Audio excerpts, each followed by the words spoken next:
Hello दोस्तों, स्वागत है आपका हमारी हाइबरनेट की सीरीज़ में। तो आज हम बनाने वाले हैं हाइबरनेट का पहला एग्जांपल। तो लास्ट वीडियो में हमने ये सिनेरियो कवर किया था जिसमें मेरा एम्प्लॉय ऑब्जेक्ट था। मुझे इस ऑब्जेक्ट को डेटाबेस में स्टोर करना है और इन बिटवीन हमारा हाइबरनेट हम यूज़ करेंगे। अब मैंने बोला था हाइबरनेट को भी कुछ सेटिंग्स प्रोवाइड करनी पड़ेगी। फॉर एग्जांपल मेरा डेटाबेस का यूआरएल क्या है, यूज़र नेम क्या है, पासवर्ड क्या है एंड ऑल। ये सब इंफॉर्मेशन एक कॉन्फ़िगरेशन फाइल के अंदर स्टोर होती है। उस कॉन्फ़िगरेशन फाइल का नाम होता है hibernate.cfg.xml। तो कुछ इस तरीके का सिनेरियो होने वाला है। एक हमारे पास एम्प्लॉय क्लास है। ऑब्वियसली इस क्लास के अकॉर्डिंगली डेटाबेस के अंदर एक टेबल होना चाहिए, एम्प्लॉय टेबल। अब इस क्लास के अंदर मल्टीपल फील्ड्स हो सकती हैं। फॉर ईच फील्ड उसी टेबल के अंदर वो कॉलम भी होना चाहिए। ठीक है, तो without wasting time let's go to Eclipse. Okay, तो मैं आ जाता हूँ यहाँ पे फाइल के अंदर। Okay, then new Maven project, यहाँ पे नेक्स्ट कर देंगे। यहाँ पे हमको क्विक स्टार्ट वाला सेलेक्ट करना है। ओके, अब यहाँ पे बोल रहा है भाई group ID. Group ID basically आपका पैकेज नेम बनता है।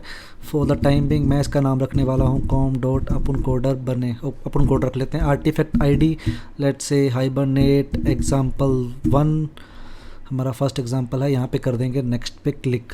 ओके, डन है। चलो अभी ये बिल्ड कर रहा है, इसको बिल्ड करने दो 77%। ओके ओके ओके, तो ये हो गया बिल्ड। देखो तो इस तरीके का हमारा कुछ स्ट्रक्चर बन चुका है अभी। तो ये है मेरी pom.xml। अब pom.xml के अंदर मुझे अपनी मेवन की डिपेंडेंसीज डालनी होगी। तो सबसे पहले देखो, अभी मैं हाइबरनेट यूज़ कर रहा हूँ, तो ऑब्वियसली एक डिपेंडेंसी होने वाली है हाइबरनेट की। सेकेंडली जो मेरा डेटाबेस है वो है MySQL, तो मुझे यहाँ पे डालनी पड़ेगा कनेक्टर जे। और हमें पता है ये हमें कहाँ पे मिल जाएगा। हम यहाँ पे आएंगे, हम यहाँ पे सर्च कर लेंगे हाइबरनेट मेवन डिपेंडेंसी। ठीक है, ये हाइबरनेट कोर वाली होगी, हम इसको कॉपी कर लेंगे। अब यहाँ पे बहुत सारे वर्जन्स हैं, हमको एक स्टेबल वर्जन उठा लेते हैं। So let's go with 5.6.1। Okay, तो मैं यहाँ पे इसे कर लेता हूँ कॉपी एंड मैं यहाँ पे कर देता हूँ हाइबरनेट वाली डिपेंडेंसी को पेस्ट। सेकंड हमको उठानी है कनेक्टर जे, जिसकी हेल्प से हम MySQL को कनेक्ट कर पाएंगे। Obviously this is a type 4 driver, तो कनेक्टर जे हम यहाँ से उठा लेंगे। ठीक है, अब यहाँ पे बहुत सारे वर्जन्स आ गए, आप कोई भी उठा लो। चलो हम लेटेस्ट वाला उठा लेते हैं, इसमें कोई दिक्कत नहीं है। ओके, तो इसके मैं करता हूँ कॉपी एंड मैं यहाँ पे करता हूँ पेस्ट। तो ये है मेरा। ठीक है, सब मेवन डिपेंडेंसीज हमने डाल दी हैं फॉर द टाइम बिंग। एक बार पॉम पे आके मेवन के अंदर आकर हम इसे कर देंगे अपडेट। ओके, तो प्रोजेक्ट हो गया है अपडेट। देखो अब यहाँ पे है मेरा रनर प्रोग्राम। ठीक है, इसको अगर मैं रन करता हूँ हमारा ये एप्लीकेशन यहाँ से चलना स्टार्ट हो जाएगा। ओके, सो ठीक है, अब क्या करते हैं जल्दी से बना लेते हैं हमारी पहली एंटिटी जो कि है एम्प्लॉय क्लास। तो मैं इस पैकेज के अंदर, ये मेरा बेस पैकेज बन गया ये अभी। ठीक है, इस पैकेज के अंदर मैं एक और फोल्डर बना देता हूँ with name S entity and यहाँ पे मैं बना लेता हूँ अपनी एम्प्लॉय क्लास। ध्यान से देखना। ओके, यहाँ पे बना दी एम्प्लॉय क्लास। तो ठीक है, जल्दी से चलते हैं बैक यहाँ पे। अभी हम यहाँ पे हैं। देखो ये है एम्प्लॉय क्लास, इसके अकॉर्डिंगली डेटाबेस के अंदर एक टेबल होना चाहिए। ठीक है, तो जल्दी से क्या करते हैं हम टेबल बना लेते हैं खुद से। तो ये मेरा डेटाबेस है, मैं यहाँ पे टेबल बना दे रहा हूँ। Create table EMPLOY employ. अब इसके अंदर कुछ फील्ड्स रखेंगे। ठीक है, तो लेट्स से जो मैंने फील्ड मेरे को रखनी है EMP_ID। मैं इसको रखूँगा varchar। आप इंटीजर में भी रख सकते हो, कोई दिक्कत नहीं है। ठीक है, सॉरी 2 सेकेंड। ओके, तो इसका साइज़ मैंने लेट से 24 दे दिया और हम इसको वैसे यूजुअली इन मल्टीपल ऑफ 8 में रखते हैं। ओके, तो अगली जो मेरी आईडी की कॉलम होने वाला है date is employ name. Again let's keep it as varchar and name बड़ा हो सकता है तो 128 ले लेते हैं, कोई दिक्कत नहीं है। ठीक है, चलो अगला जो हमारा कॉलम एक ले लेते हैं एम्प्लॉय सेल। इसको मैं ले लेता हूँ फ्लोट पे। तो यहाँ पे दे देते हैं 8,2 मीन्स 8 के बाद डेसिमल के बाद 2 डिजिट्स। अब देखो यार, हर एक टेबल में हमको बताना पड़ेगा हाइबरनेट को कि ये हमारी प्राइमरी की है। तो यहाँ पे मैं लगा देता हूँ प्राइमरी की एंड मैं क्या करता हूँ EMP_ID को बना देता हूँ प्राइमरी की। Okay, let me just create this. Okay, तो ये हमारा अब टेबल यहाँ पे हो गया है रेडी। यहाँ पे आके इसको रिफ़्रेश करते हैं और यहाँ पे मेरे को देखो एम्प्लॉय टेबल मेरा यहाँ पे बन गया है और अभी ये टेबल है एम्प्टी। ओके, अब क्या करते हैं, मैं इसको कॉपी कर लेता हूँ यहाँ पे। ठीक है, अब मुझे यहाँ पे कुछ सेटिंग्स करनी है। Okay, 2 second. तो ये है मेरा कुछ स्ट्रक्चर। ठीक है, अब मेरे को क्या करना है, हाइबरनेट को पूरा ये स्ट्रक्चर समझाना है। तो सबसे पहले ये है मेरी क्लास। मैंने कहा था क्लास के रिगार्डिंग डेटाबेस में टेबल होना चाहिए। यहाँ पे एम्प्लॉय जो है और यहाँ पे जो एम्प्लॉय है there is issue in case sensitivity. ठीक है, तो सबसे पहले हम बताते हैं हाइबरनेट को कि भाई मेरे को इस ऑब्जेक्ट को सेव करना है। उसके लिए जो हमारी एनोटेशन है पहली, डेट इज़ एंटिटी। अब यहाँ पे हमको 2 एंटिटी देखने को मिल जाएगी। एक मिलेगी org.hibernate, एक मिलेगी javax.persistence। तो हम javax.persistence वाली लेंगे। ठीक है, सेलेक्ट कर लेंगे। ओके, अभी देखो यार यहाँ पे है एम्प्लॉय, टेबल का नाम है कैपिटल लेटर्स में। अब मेरे को हाइबरनेट को ये भी बताना पड़ेगा, तो मैं यहाँ पे एनोटेशन यूज़ करने वाला हूँ table. Okay, and the name is employ. Right, done. Okay, थोड़ा इसको स्पेस कम कर देते हैं इनके बीच में।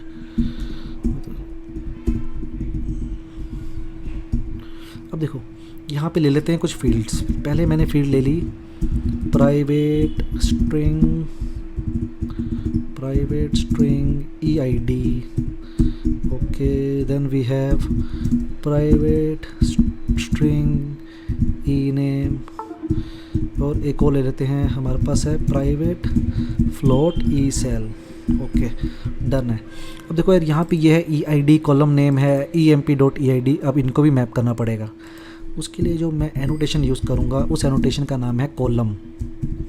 ठीक है, नेम इक्वल टू, नेम क्या है EMPID। तो यहाँ पे ये चीज़ को यहाँ पे पेस्ट कर देंगे। ठीक है, सेम हम सब फील्ड्स के लिए भी कर देंगे। ओके, यहाँ पे है ename, यहाँ पे है emp.name_name। तो यहाँ पे डाल देते हैं। यहाँ पे है ecell, यहाँ पे है emp_ecell, ये भी डाल देते हैं। Okay, done. अब देखो अब एक रह गया प्राइमरी की। ओके, emp_id पे लगी हुई है प्राइमरी की।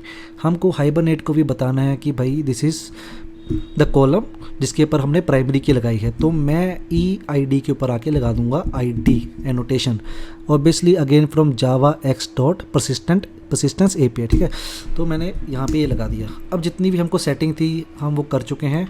इसको यहाँ से कर देते हैं डिलीट। ओके, देखो जितने भी मेरे इंपोर्ट हैं, कोई भी इंपोर्ट org.hibernate से नहीं है, सब हैं javax.persistence से। ठीक है, अब जल्दी से यहाँ पे आते हैं, जनरेट कर लेते हैं हमारे गेटर एंड सेटर्स। सोर्स के अंदर आऊँगा, जनरेट करूँगा getter and setters. Okay, done. Source पे आके कर लेते हैं कंस्ट्रक्टर यूजिंग फील्ड्स। एक कंस्ट्रक्टर भी आ गया। अब ठीक है, सोर्स के अंदर आके एक बना लेते हैं टू स्ट्रिंग मेथड को भी ओवरराइड कर लेते हैं, काम आने वाला है। ठीक है, ये मैंने बना लिया सब कुछ। अब जब ये बन गया है हमारा डेटाबेस के अंदर हमारा टेबल भी रेडी है। ठीक है, और हमने अपनी एंटिटी क्लास को भी कोड कर लिया है। अब हमको क्या करना है, ठीक है चलो, अब हमको क्या करना है, हमको एक फ़ाइल बनानी है जिसके अंदर हमारी इंफॉर्मेशन होगी डेटाबेस के रिगार्डिंग। चलो, तो मैं आता हूँ मेन पैकेज के अंदर। यहाँ पे मैं बना लेता हूँ एक फ़ाइल। यहाँ पे मैं सर्च कर लेता हूँ XML। ओके, एंड इस फाइल का हम नाम दे देते हैं, नाम है hibernate.cfg.xml। तो ये बन गई है मेरी XML फाइल। ठीक है, ये बन गई है मेरी XML फाइल। अब देखो यार भाई, ये है XML फाइल हाइबरनेट की। ओबियसली मुझे यहाँ पे डालना पड़ेगा हाइबरनेट के डॉक टाइप। ठीक है, हाइबरनेट के डॉक टाइप। अब वो मुझे भी नहीं पता है, कुछ नहीं, हम गूगल पे जाएंगे, हम यहाँ पे सर्च कर लेंगे रैंडमली कि Hibernate XML doc type. Okay, अब देखो यार, अगर जिनको ये लिंक मिल रहा है doctype.jboss.org वो यहाँ से उठा लो, नहीं तो ट्यूटोरियल पॉइंट से कहीं से भी आप डॉक टाइप कॉपी कर लेना। ठीक है, तो लेट्स हम यहाँ पे आ जाते हैं इस वाले लिंक पे। करना कुछ नहीं है, बस ये जो ऊपर वाली 3-4 लाइनें हैं XML कॉन्फ़िगरेशन की, हमको इसको कॉपी कर लेना है। ओके, यहाँ पे मैंने कर दिया इसको कॉपी, इसको कर देते हैं मैक्सिमाइज़। ओके, इसको मैंने यहाँ पे कर दिया कॉपी। जिनको ये वाला लिंक नहीं मिला कोई दिक्कत नहीं है, जिनको ट्यूटोरियल पॉइंट मिल गया, जैसे ट्यूटोरियल पॉइंट जावा टी पॉइंट मिल गया, अब वहाँ से कोई भी एक एग्जांपल देख सकते हो। ये यहाँ पे hibernate.configuration वाली जो फाइल है, ये आपको 3-4 लाइनें कॉपी करके वहाँ पे डाल देनी है। ठीक है, चलो डन है। अब हमने जो पिछली वीडियो की थी वहाँ पे हमने बात की थी हाइबरनेट के कुछ ऑब्जेक्ट्स होते हैं, जैसे कॉन्फ़िगरेशन, सेशन फैक्ट्री, सेशन। अब हमको थोड़ी बहुत कॉन्फ़िगरेशन यहाँ पे करनी होगी। तो सबसे पहला जो मैं टैग यूज़ करने वाला हूँ वो है hibernate-configuration। ओके, अब इसके अंदर एक और टैग मैं यूज़ करने वाला हूँ, सेशन फैक्ट्री। ठीक है, जिन्होंने लास्ट वीडियो देखी उनको पता है कि सेशन फैक्ट्री के अंदर, सेशन फैक्ट्री जो है वो हमको क्या करता है, वो हमको सेशन ऑब्जेक्ट देता है। बट सेशन फैक्ट्री को और हाइबरनेट कॉन्फ़िगरेशन वाला ऑब्जेक्ट है वो कुछ डेटा रीड करेगा, जैसे कि मेरा डेटाबेस का URL क्या है, पासवर्ड क्या है, ठीक है, उसका ड्राइवर क्लास नेम क्या है, वो वाली प्रॉपर्टीज़। तो चलो जल्दी से वो प्रॉपर्टीज़ यहाँ पे डिफ़ाइन कर देते हैं। तो मैं टैग यूज़ करने वाला हूँ प्रॉपर्टी टैग। तो जो सबसे पहली जो मैं यूज़ करने वाला हूँ प्रॉपर्टी, वो है हाइबरनेट डॉट, ये जो नाम है ये आप ध्यान से लिखना, डॉट कनेक्शन डॉट, सबसे पहले मेरा डेटाबेस का URL क्या है। Okay nice. अब मेरी दूसरी प्रॉपर्टी है hibernate dot connection dot, okay काम करते हैं, पहले ड्राइवर क्लास नेम ले लेते हैं। तो ड्राइवर हाइफन क्लास। चलो अगली प्रॉपर्टी देख लेते हैं। हमारी अगली प्रॉपर्टी है hibernate dot connection dot user name. Okay, चलो एक और प्रॉपर्टी है hibernate dot connection dot password. चलो अभी इसके अलावा 2 प्रॉपर्टीज़ और हैं, हम उन प्रॉपर्टी के बारे में बात करेंगे, but for the time being मैं आपको बता देता हूँ। अब ये जो प्रॉपर्टी है इसका नाम है HBM2DDL, ठीक है, डॉट ऑटो। ये यहाँ पे ना 4 वैल्यूज़ लेगा फॉर द टाइमिंग भी, ठीक है, ये भी हमने प्रॉपर्टी कर दी। एक है हमारी और प्रॉपर्टी जो कि बहुत इम्पोर्टेंट है, वो है dialect, hibernate dot dialect, spelling DIALECT। ठीक है, अब देखो, अब जल्दी से इनको फिल करना स्टार्ट करते हैं। सबसे पहले मेरा है URL, ठीक है, 2 सेकंड। सबसे पहले हम ड्राइवर क्लास को ऊपर रखते हैं, इसको वहाँ से, चलो ये मैंने यहाँ पे ऊपर रख दिया। ड्राइवर क्लास नेम क्या है मेरा, अब आपका टाइप 4 का जो भी ड्राइवर क्लास नेम है आप उसको यहाँ पे डाल दो, com.mysql dot JDBC dot driver. ठीक है, अब देखो यार, यहाँ पे मैंने MySQL पहले लिखा है, URL के अंदर उल्टा हो जाएगा, पहले हमको JDBC लिखना पड़ेगा, JDBC, ठीक है, JDBC कोलन MySQL कोलन। अब यहाँ पे देना है हमको 2 स्लैश, ठीक है, यहाँ पे आपको देना है IP आपका डेटाबेस का। अगर आपका डेटाबेस किसी सर्वर पे है तो आप सर्वर का IP दे दो, अगर आपका डेटाबेस लोकल होस्ट पे है तो आप यहाँ पे लिख दो लोकल होस्ट। ठीक है, ओके, कोलन, ठीक है, कोलन 3306 पोर्ट नंबर आपको दे देना है। ठीक है, उसके बाद आपका डेटाबेस का नाम, देखो मेरे डेटाबेस का नाम था टेस्ट, यहाँ पे मेरे डेटाबेस का नाम है टेस्ट, तो मैंने दे दिया टेस्ट नाम। ओके, अब वो कह रहा है यूज़र नेम, आपका जो भी यूज़र नेम है हाँ वो दे दो, मैं थोड़ी देर बाद एडिट कर दूँगा। ओके, उसके बाद आपका जो भी पासवर्ड है आप दे दो, मैं भी थोड़ी देर बाद मैं खुद से डाल दूँगा पासवर्ड अपना, जो भी मेरा पासवर्ड है। अब ये भी कह रहा है HBM2HBMDDL डॉट ऑटो, यहाँ पे बेसिकली ना 4 वैल्यूज़ आती हैं। ओके, यहाँ पे क्या होता है, बेसिकली हम यहाँ पे 4 वैल्यूज़ पास करते हैं। ठीक है, हम इसके बारे में नेक्स्ट वीडियो में कवर करेंगे पूरी कौन कौन सी वैल्यूज़ हैं, but for the time being मैं आपको बता देता हूँ। एक होती है क्रिएट। देखो क्रिएट हम तब यूज़ करते हैं कि जब हमने डेटाबेस के अंदर खुद से टेबल ना बनाया हो। ठीक है। हाइबरनेट क्या करेगा, खुद से एम्प्लॉय टेबल बनाएगा, बट अभी हमने टेबल खुद से बना रखा है, तो मैं यहाँ पे रख दूँगा अपडेट, ठीक है। ओके, दूसरा है डायलेक्ट। डायलेक्ट क्या है, बेसिकली ये ऐसा समझ लो कि हमने हाइबरनेट में कोड लिखा हुआ है, जो भी हम लिखेंगे वो कन्वर्जन होगी with respect to particular database, तो वो डायलेक्ट का काम होता है। इसको और थोड़ा अगली डिटेल में नेक्स्ट वीडियो में मैं बता दूंगा। अभी डायलेक्ट तो मैं प्रेस करूंगा control shift and T, control shift and T print करूंगा। देखो यार, मुझे यहाँ पे नाम पता है क्लास का, तो क्लास का नाम है MySQL 5 डायलेक्ट। वैसे हम 8 भी यूज़ कर सकते हैं, कोई चक्कर नहीं है। तो मैंने ये अब ये वाली क्लास आ गई, ठीक है। इसको ओपन करूँगा। अब मैंने इस क्लास को क्यों ओपन किया, बिकॉज मुझे चाहिए इसका फुली क्वालिफाइड नेम। तो मैं इस पर करूँगा right click and I will copy the fully qualified name. इसे बंद करते हैं, यहाँ पे डायरेक्टली पेस्ट कर देते हैं। मैं फिर से बता रहा हूँ, अगर आपको पूरा नाम नहीं पता है, press control shift and T, ठीक है। आप कोई भी क्लास के बारे में सर्च कर लो। फॉर एग्जांपल मेरे को स्ट्रिंग क्लास की इन्फॉर्मेशन चाहिए, तो मैं यहाँ पे सर्च कर सकता हूँ स्ट्रिंग, ठीक है। यहाँ पे देखो, जिस पे क्लिक करूँगा, जैसे java.lang वाली पे क्लिक करूँगा तो उसकी इन्फॉर्मेशन खुल गई, ठीक है। तो उसी तरीके से मुझे इतना पता था कि जो मेरी यहाँ पे डायलेक्ट में जो क्लास का नाम है डेट इज़ MySQL 5 डायलेक्ट, तो मैंने ऐसे सर्च कर लिया। ओके, अभी हमारी ये कॉन्फ़िगरेशन भी हो गई है, ठीक है। अब इसे करते हैं यहाँ पे बंद। ओके, आ जाते हैं वापस, पैकेज ओपन हो रखा है, ठीक है भाई, हो जा बंद। अब आते हैं हमारा जहाँ से हमारा प्रोग्राम रन होने वाला है, डेट इज़ app.java। ओके, ये मैंने पुराना खोल दिया, सॉरी। ओके, सो आ जाते हैं यहाँ पे, दिस इज़ app.java। यहाँ से मेरा प्रोग्राम रन करने वाला है, देखो रन करने वाला है। तो अब यहाँ पे मुझे क्या करना है, अब कुछ स्टेप्स फॉलो करने हैं। देखो, मैंने पहले बोला था 6 ऑब्जेक्ट होते हैं डेटाबेस के। पहला ऑब्जेक्ट जो था डेट वाज कॉन्फ़िगरेशन। ये कॉन्फ़िगरेशन क्या करता है, ये hibernate.ch.xml को रीड करता है, डेटाबेस की सब इंफॉर्मेशन उठा लेता है। चलो, सबसे पहले बना लेते हैं configuration object. Let's get configuration object. Okay, तो सिंपल है कॉन्फ़िगरेशन। अब यहाँ पे 2 आ जाएगा, एक है java.lang.module, बट मुझे यहाँ पे यूज़ करना है org.hibernate वाला।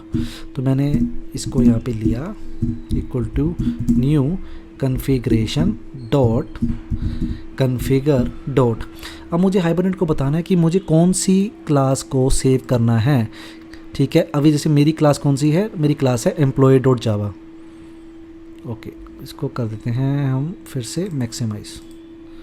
Okay, dot add annotated class, ठीक है। अब यहाँ पे मैं दे दूंगा अपना क्लास का नाम, date is employ dot class. Done है। सबसे पहले हमारा कॉन्फ़िगरेशन का ऑब्जेक्ट आ गया। अब हमारे पास कॉन्फ़िगरेशन का ऑब्जेक्ट आ गया। बेसिकली आप ये फाइल को ध्यान से देखना, हाइबरनेट कॉन्फ़िगरेशन। इस देखो, इसके अंदर क्या पड़ा हुआ है, सेशन फैक्ट्री। तो ऑब्वियसली ये अब हमको दे देगा, ऑब्जेक्ट क्या दे देगा, हमको दे देगा सेशन फैक्ट्री। तो मैं लिखता हूँ यहाँ पे configuration dot build session factory method में यूज़ करूँगा। अब मेरे को देखो यार, यहाँ पे खुद से लिखना पड़ता है सेशन फैक्ट्री एंड ऑल, है ना, खुद से लिखना पड़ता है ऐसे सेशन फैक्ट्री।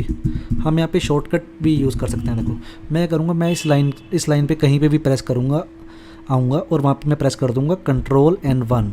यहाँ पे इस विंडो पे मैं सेलेक्ट कर लूँगा assign statement to new local variable. तो ऑटोमेटिकली ये हमको कंप्लीट करके दे देगा विद ऑल नेसेस, ठीक है। जितने भी हमको इंपोर्ट चाहिए वो इंपोर्ट भी आ जाएंगे। अब हमको क्या मिल गया, सेशन फैक्ट्री भी मिल गया। चलो, step 2 was get session factory object. Okay, अब क्या है, जब हमको सेशन फैक्ट्री मिल गया तो भाई अब कि मैंने लास्ट वीडियो में फिर से बोला था, एक और ऑब्जेक्ट होता है, उसे हम बोलते हैं सेशन। सेशन के पास क्या होते हैं, बहुत सारे फंक्शंस होते हैं, जैसे सेव, अपडेट, डिलीट। जो भी मेरा हमारा जैसे एम्प्लॉय ऑब्जेक्ट है उसको सेव करने के लिए या उसके ऊपर क्रूड ऑपरेशन परफॉर्म करने के लिए जितने भी ऑब्जेक्ट चाहिए होते हैं वो इस सेशन के पास होते हैं। So let's get session object. तो भाई बहुत सिंपल है, sf dot open session, again Ctrl+1 assign statement to new local variable. तो यहाँ पे इसका नाम चेंज कर दो सेशन। अब मेरे को सेशन मिल गया। ओके, देखो अभी क्या कर रहा हूँ, मैं अभी सेव ऑपरेशन परफॉर्म करने वाला हूँ। Save, so basically save operation perform करने के लिए मेरे को क्या चाहिए, ठीक है, ट्रांजैक्शन स्टार्ट करनी है, ट्रांजैक्शन को ख़त्म करना है। तो क्या कर लेते हैं, गेट ट्रांजैक्शन ऑब्जेक्ट। चलो ट्रांजैक्शन ऑब्जेक्ट, इसके अंदर क्या थे, देखो सेशन के अंदर क्या थे हमारे पास, सेव, अपडेट, राइट, डिलीट, ये सब फंक्शन थे। अब ये है ट्रांजैक्शन ऑब्जेक्ट। ट्रांजैक्शन के ऑब्जेक्ट हमने लास्ट वीडियो में ऑलरेडी कर चुके हैं। इसके पास फंक्शंस हैं like I want to commit, I want to roll back and all, ठीक है। और इसलिए बोल रहा हूँ क्योंकि आने वाली वीडियोस में हम इसको अच्छे से कवर करेंगे। ये हमारा फर्स्ट एग्जांपल है। ओके चलो, session dot begin transaction, transaction कर दी हमने begin. Again control 1 assign statement to new local variable. तो ये है मेरी ट्रांजैक्शन। ओके, यहाँ पे क्या करने वाला हूँ मैं, यहाँ पे मैं लिखूँगा अब। ओके, अब क्या हुआ, मैंने सब कुछ स्टार्ट कर दिया। मेरे पास सेशन फैक्ट्री आ गया, सेशन भी आ गया, ट्रांजैक्शन भी आ गया। अब क्या मुझे क्या करना है, एम्प्लॉय ऑब्जेक्ट को बनाना है, ठीक है, टू सेव। जो भी मेरे को एम्प्लॉय ऑब्जेक्ट है उसको सेव करने के लिए बनाना है। तो मैं बोलूँगा employ EMP equal to new, मैंने वहाँ पे कंस्ट्रक्टर रखा हुआ है। तो सबसे पहले हम पास कर देंगे इसकी आईडी, लेट्स से EMP 0001। आपको जो भी पास करनी है वो पास कर दो। सेकेंड है एम्प्लॉय का नेम, तो नेम है साहिल। एंड यहाँ पे थी salary, salary was in float, let's say 10F, ठीक है। ये हमारा एम्प्लॉय ऑब्जेक्ट बन गया। सेशन के पास क्या थे, सब फंक्शन थे जो भी मुझे परफॉर्म करने हैं। So directly session dot save employ, बस इतना सा काम था, इतना सा ही काम था। अब ये सेव हो गया, हम इसे कर देते हैं कमिट, ट्रांजैक्शन डॉट कमिट, ठीक है। अभी हमने क्या, देखो ओके, हमने कॉन्फ़िगरेशन ऑब्जेक्ट बनाया। कॉन्फ़िगरेशन के अंदर था हमारा सेशन फैक्ट्री, ठीक है। यहाँ से सेशन फैक्ट्री ले लिया, सेशन फैक्ट्री ले लिया। सेशन फैक्ट्री के अंदर हमारे पास था सेशन, सेशन से हमने ट्रांजैक्शन ओपन की, अपना ऑब्जेक्ट बनाया, सेव फंक्शन यूज़ किया एंड हमने क्या कर दिया, ट्रांजैक्शन कमिट। अब क्या करते हैं, जितने भी हमने रिसोर्स ओपन किए हैं उनको क्लोज़ कर देते हैं। So let's close the session. Okay, session close हो गया। उसके बाद अपन क्या करते हैं, सेशन फैक्ट्री को भी क्या कर देते हैं, क्लोज। Okay done. देखो अभी तक क्या है, सब कुछ सही है। मैं इसको भी रन करूँगा तो ये चल जाएगा, आप रन करोगे तब भी चल जाएगा। बट बेसिकली क्या है, मुझे यहाँ पे कुछ सेटिंग्स डालनी है। ऑब्वियसली मैं एक प्राइवेट सर्वर पे काम कर रहा हूँ तो मैं आपको ये सेटिंग शो नहीं कर सकता, ठीक है। होपफुली आप सब ने अपना यूज़र नेम पासवर्ड डाल दिया होगा। तो ठीक है, मैं अपना डाल देता हूँ IP वीडियो 2 सेकंड के लिए मैं यहाँ पे पोस्ट करने वाला हूँ। चलो कहाँ गया, तो ठीक है दोस्तों, मैंने अपनी जो सेटिंग्स थी वो मैंने डाल दी। एक बार इसको रन करके देखते हैं और देख लेते हैं क्या कि जो भी हमने अभी तक जितना कोड किया है क्या वो सही किया है या गलत किया है। तो एक बार यहाँ पे रन कर लेंगे इसको। अब हमारा ये कोड चलने वाला है, देख लेते हैं। कंसोल में आ रहा है। ओके, डायलेक्ट आ गया, कंस्ट्रक्टर बन गया, ठीक है। ओके, क्लीनिंग अप हो गया। अब क्या हुआ, मतलब कोई एरर नहीं है, इसका मतलब सब कुछ सही चल गया। जल्दी से चलते हैं डेटाबेस के अंदर। ओके, एंड यहाँ पे देख लेते हैं एम्प्लॉय ऑब्जेक्ट सेव हुआ है कि नहीं। सिलेक्ट रोज पे क्लिक करेंगे एंड यस, एम्प्लॉय हमारा सेव हो गया सक्सेसफुली। तो ये थी हमारी दोस्तों पहली वीडियो। हमने देख लिया कि सेव कैसे करना है एंड मैं आपको ऑलरेडी बता चुका हूँ कि सेशन के पास क्या है, मल्टीपल फंक्शंस हैं to save, delete and all. समझ गए आप। तो यहाँ पे आप एक्सपेरिमेंट कर सकते हो यूजिंग डिलीट। ओके ठीक है, बस समझदार को इशारा काफ़ी है। आप एक बार इस चीज़ को प्रैक्टिस कर लो। जल्द मिलते हैं अगली वीडियो में।